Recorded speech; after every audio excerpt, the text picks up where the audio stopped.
preparation of the coronal and radicular spaces. It has been it has been well established over the past 30 years that endodontic disease, that is the presence of apical periodontitis, has a microbial pathogenesis. Conservatively, consequently, root canal treatment is performed to treat endodontic disease by eradicating bacteria from the root canal space.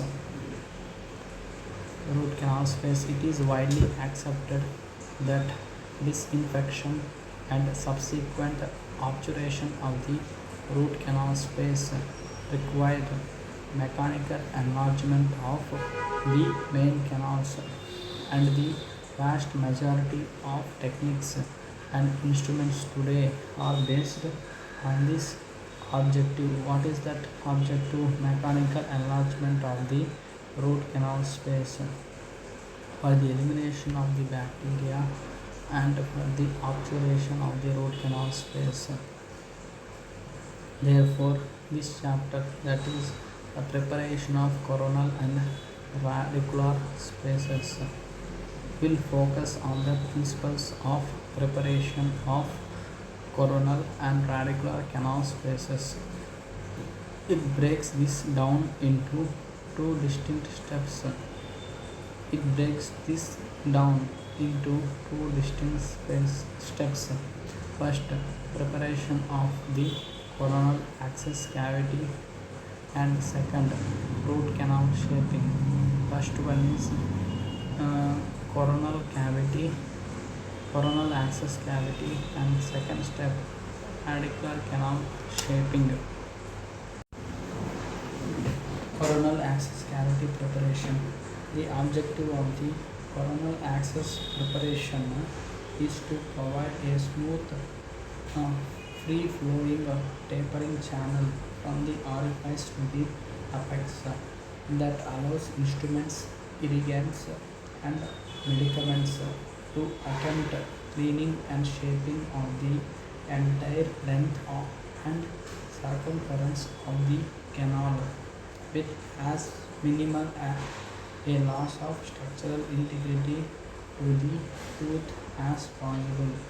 With as minimal a loss of structural integrity to the tooth as possible. The access preparation generally refers to the part of the cavity from the occlusal table to the canal orifice. The access preparation generally refers to that part of the cavity from the occlusal table to the canal orifice. It is called access preparation, that is from occlusal table to the canal orifice is called the canal orifice. It is called the access preparation, that is from canal orifice is located on. However, its design is dependent.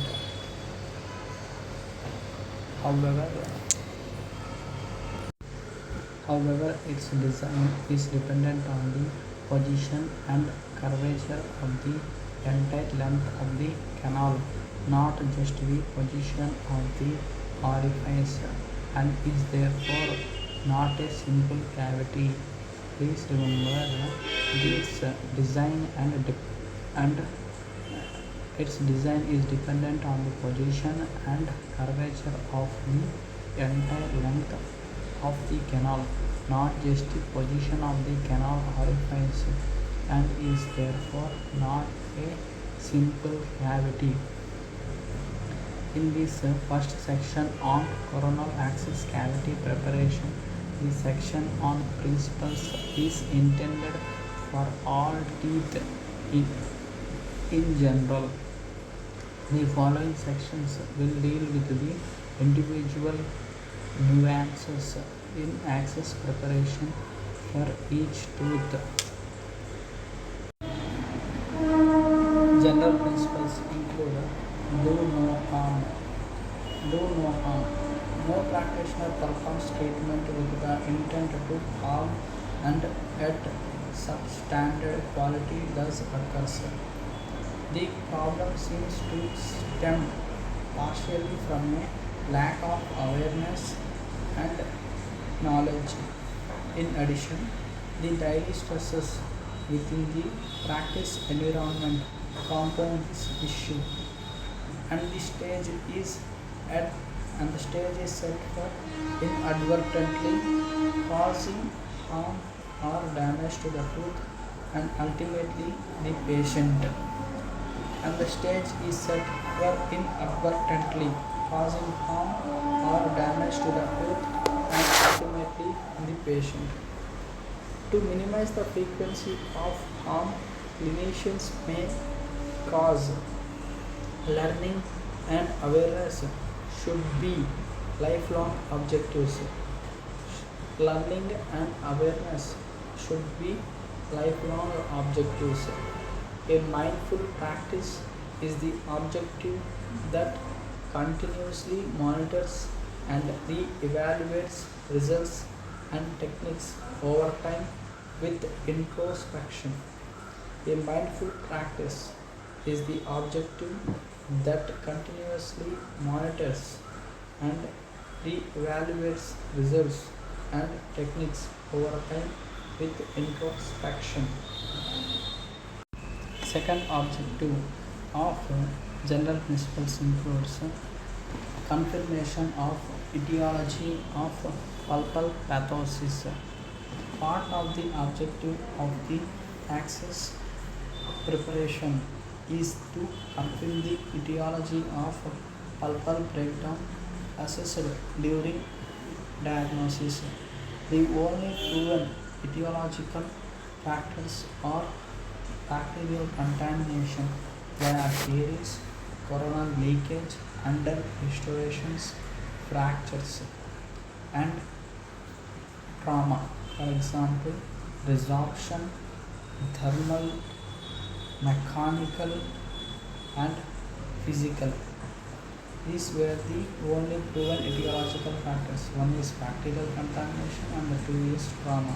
Due to this only, there is a chances of pulpal pathosis.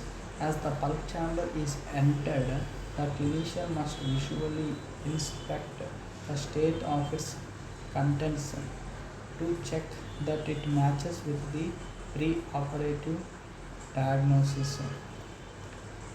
As the pulp chamber is entered, during the access opening, the clinician must visually inspect the state of its contents to check that it matches with the pre-operative diagnosis. It is disconcerting to expose the vital tissue when a pre-operative diagnosis of necrosis has been made. It is disconcerting to expose the vital tissue when a pre-operative diagnosis of necrosis has been made. When a pre-operative diagnosis of necrosis is made, it is disconcerting to expose the vital tissue. Also, the etiology of the pulpal breakdown has to be discerned. Also, the etiology of the pulpal breakdown has to be discerned. At times, it is easy to confirm the etiology. At times, it is easy to confirm the. At times, it is easy to confirm the etiology. For example, the presence of a carious lesion. But it is easy to confirm the etiology. But in the absence of obvious clinical evidence, the practitioner must make a conscious effort to search for the cause. The cause may be either bacterial contamination or trauma. The clinically presentation of micro leakage and cracks is extremely subtle and difficult to detect.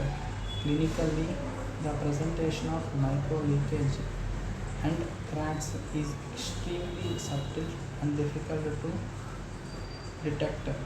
Staining, high power magnification under a microscope, trans illumination may all help discover these sources. Example, microleakage and cracks.